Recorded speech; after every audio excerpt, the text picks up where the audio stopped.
car fans, welcome to the Muscle Car Modeler. This is Ral, and we're going to do some more painting on my 70 Challenger here, and it's going to be, of course, Dodge Panther Pink. So, getting ready to do some of this from Scale Finishes.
Well, we'll give that some time to dry, and I'll end up doing a little bit of color sanding on it, paint the top of the mirrors, and I'll do another layer on the engine.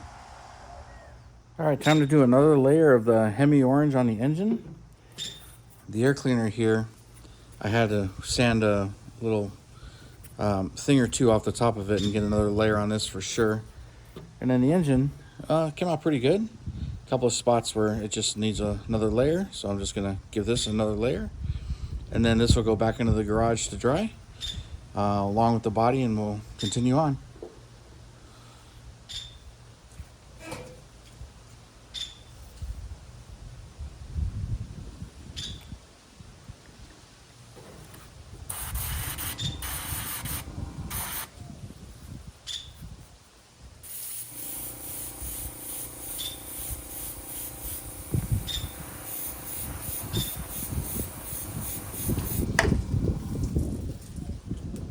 Breeze is getting really good today.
There we go. Another layer. Put this in the garage and let it dry for about a week. That's all I'm gonna do. And then there's the air cleaner. Pretty happy with that, but the wind's kind of getting a little picked up out here, so I think I'm gonna finish for today and do it another time, but got a little bit more to do on the body. But anyways, you guys, thanks for tuning in, subscribing, and all your comments and everything. I really do appreciate it. And you have a wonderful weekend, and I'll see you next time.